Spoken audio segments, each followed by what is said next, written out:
La violencia intrafamiliar. La Constitución Política en sus artículos 5 y 42 dispone que el Estado tiene como finalidad amparar a la familia, sus miembros y las relaciones entre ellos. En ese sentido, el artículo 42 idem impone al Estado y a la sociedad la obligación de garantizar la protección integral de los integrantes de la familia y establece que cualquier forma de violencia, física, moral, psicológica o cualquier otra forma, por acción o por omisión, se considera destructiva de su armonía y unidad y será sancionada conforme a la ley. Con ese enfoque de protección se expidió la Ley 294 de 1996, la cual no solo reglamentó lo ateniente a las medidas orientadas a prevenir, corregir y sancionar cualquier forma de agresión dentro del contexto familiar, por conducto de las comisarías o eventualmente jueces civiles o promiscuos municipales, sino que consideró elevar a la categoría de delito algunas conductas que no podían ser adecuadas a las figuras típicas previstas en el Código Penal de la época, con el objeto de brindar una mayor protección a quienes eventualmente pueden ser víctimas de violencia por parte de otro integrante de su misma familia.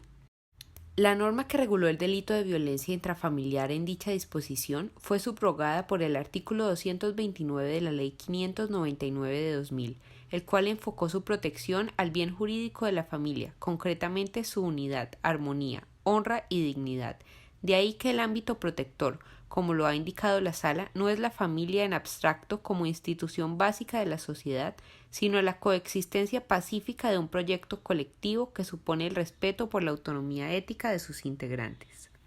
A dicho precepto, el legislador le ha introducido modificaciones destacándose la protección que en el seno de la familia merecen los menores, los adultos mayores y en especial las mujeres, en tanto al interior del hogar se verifican constantes agresiones en su contra por la posición que por tradición y cultura se le atribuye al hombre, producto de estereotipos de dominación,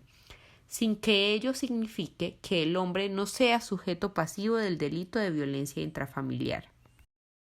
El Estado tiene la obligación de erradicar la violencia al interior de la familia contra la mujer, según lo prevé la Constitución Política y la Ley 248 de 1995, que ratificó la Convención de Belén do Pará, en cuyo artículo segundo dispone que violencia contra la mujer incluye la violencia física, sexual y psicológica que tenga lugar dentro de la familia o unidad doméstica o en cualquier otra relación interpersonal, ya sea que el agresor comparta o haya compartido el mismo domicilio con la mujer, comprendiendo entre otros violación, maltrato y abuso sexual. Así las cosas, el tipo del artículo 229 del Código Penal sanciona a quien maltrate física o psicológicamente a otro integrante de su núcleo familiar. Artículo 229. Violencia intrafamiliar, modificado por el artículo 33 de la Ley 1142 de 2007. El que maltrate física o psicológicamente a cualquier miembro de su núcleo familiar incurrirá, siempre que la conducta no constituya delito sancionado con pena mayor, en prisión de 4 a 8 años. La pena se aumentará de la mitad a las 3/4 partes cuando la conducta recaiga sobre un menor, una mujer, una persona mayor de 65 años o que se encuentre en incapacidad o disminución física, sensorial y psicológica o quien se encuentre en estado de indefensión. En consecuencia, quien mediante el uso de violencia física o psicológica logre quebrantar la armonía y unidad de su núcleo familiar, incurre en la conducta criminal prevista en el artículo 229 del Estatuto Penal, ello siempre y cuando con sus actuaciones no haya actualizado cualquier otra conducta típica que sea castigada con una pena mayor a la prevista en la norma señalada. La importancia de la perspectiva de género.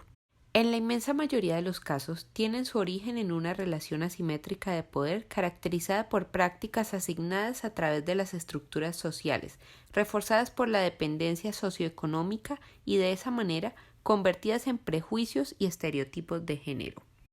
Aquí es esencial el deber de diligencia debida en materia de protección a las mujeres, consagrado en la Convención sobre la Eliminación de todas las formas de discriminación contra la mujer, CEDAW, y en la Convención Interamericana para prevenir, sancionar y erradicar la violencia contra las mujeres, Convención de Belén do Pará, implica, entre otras cosas, una reorientación de la labor investigativa en orden a visibilizar las circunstancias reales bajo las cuales ocurre la violencia y la discriminación que afectan a este grupo poblacional,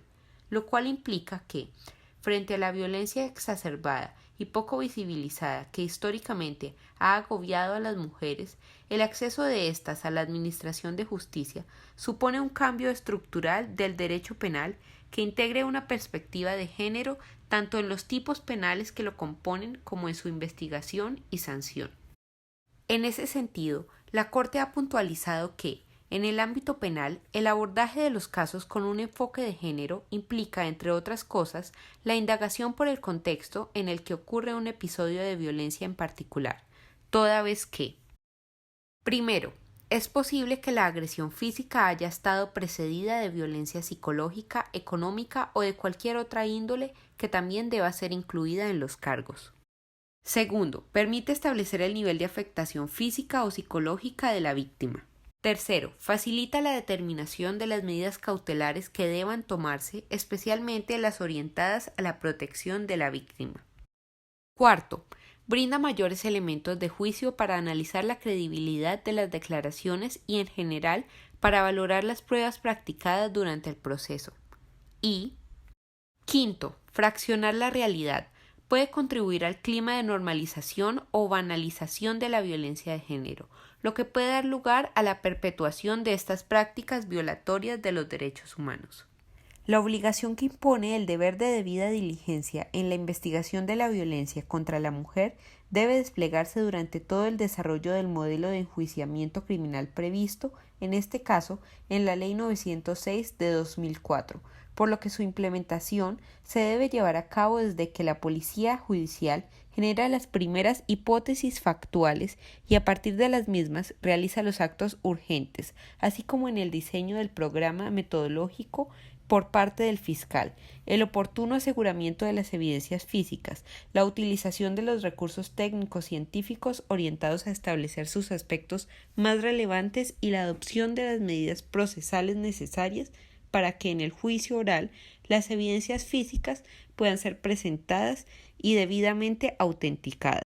El enfoque de género debe permear el juicio de imputación asignado al fiscal, así como el desarrollo de la etapa de juicio y ejecución de la sentencia, debiéndose ponderar la información relativa a las relaciones desiguales de poder, los contextos de subordinación y las situaciones de discriminación o asimetría entre los sujetos del proceso, a efectos de equilibrar y poner en plano de igualdad material a las mujeres. Lo anterior no significa que en materia de valoración de la prueba y de estándar probatorio la aplicación de una perspectiva de género pueda traducirse en un enfoque diferencial que permita una estimación parcializada o diferenciada a efectos de romper la desigualdad, pues la valoración probatoria debe estar guiada exclusivamente por criterios generales de racionalidad fundados en la epistemología jurídica, mientras que los estándares probatorios responden a decisiones políticas relacionadas con lo que se conoce como distribución del error, por lo que descansa en cabeza del legislador, no del juez, la determinación del grado o nivel de corroboración o probabilidad suficiente exigido para concluir en la demostración de un determinado enunciado fáctico que comprometa la responsabilidad del procesado. Por tales razones, al momento de la valoración de la prueba, la perspectiva de género no puede aportar ninguna especificidad, aparte de, claro está, de permitir la adopción de un razonamiento probatorio libre de sesgos cognitivos o de prejuicios de género, lo que de hecho es bien importante en aras de preservar los derechos de la mujer. Lo ya expuesto respecto a la perspectiva de género no puede dar lugar a la reducción de los derechos y garantías del procesado, pues como lo ha puesto de presente esta corporación, los mismos también gozan de protección constitucional y han sido objeto de desarrollo en los más importantes tratados sobre derechos humanos suscritos por Colombia.